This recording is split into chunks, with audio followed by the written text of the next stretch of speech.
இந்த உலகத்தில் மிகவும் சோர்வாக இருப்பவர்கள் அதிகம் சிரிப்பவர்கள்தான். அவளும் அப்படிதான். எல்லோரிடமும் சிரித்தாள்.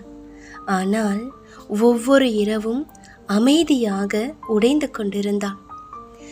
அவள் எப்போதும் சிரித்து கொண்டே இருப்பாள். வீட்டில் யாருக்காவது கவலை இருந்தால் அவள்தான் முதலில் ஓடிச் சென்று ஆறுதல் சொல்வாள். யாராவது சோர்ந்து இருந்தால் நான் இருக்கேன் அப்படின்னு தைரியம் கொடுப்பாள். ஆனால் ஒரு நாள் கூட நீ நல்லா இருக்கியா, சரியா இருக்கியா அப்படின்னு யாரும் அவகிட்ட கேட்டதில்லை. அவளுக்கும் வலிகள் இருந்துச்சு, அவளுக்கும் அழணும் அப்படின்னு இருந்துச்சு. அவளுக்கும் யாரோ ஒருத்தர் தோல்ல சாஞ்சி பயப்படாத, நான் இருக்கேன், கவலைப்படாத அப்படின்னு கேட்கணும் போல இருந்துச்சு. ஆனால் அவளோட வலியை மறைக்க கற்றுக்கிட்டான். சிரிப்புக்கு பின்னாடி கண்ணீரை மறைக்க கற்றுக்கிட்டான். நான் சரியா இருக்கேன் அப்படின்னு சொல்லிக்கிட்டே உள்ளுக்குள்ள மெதுவாக உடைஞ்சிக்கிட்டு இருந்தா.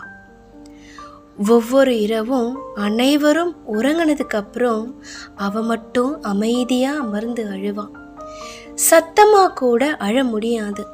ஏன்னா அவளோட கண்ணீரை கூட யாரும் புரிஞ்சிக்க மாட்டாங்க அப்படின்னு அவளுக்கு தெரியும். அவள் ரொம்பவுமே சோர்ந்து போயிருந்தா.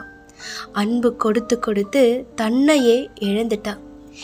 எல்லாருக்குமே முக்கியமானவளா இருந்த அவ தனக்காக மட்டும் யாரும் இல்லை அப்படின்றத உணர்ந்த போது அவ அமைதியா உடைந்து போனா. ஆனா ஒரு விஷயம் மட்டும் உண்மை, உலகம் உன் வலியை புரிஞ்சு கொள்ளாம இருக்கலாம். ஆனா நீ தினமும் சிரிப்புக்கு பின்னாடி மறைக்கும் அந்த கண்ணீரை கடவுள் பார்த்துக்கிட்டு தான் இருக்காரு. நீ அமைதியா போராடிய ஒவ்வொரு இரவும் வீண் போகலை.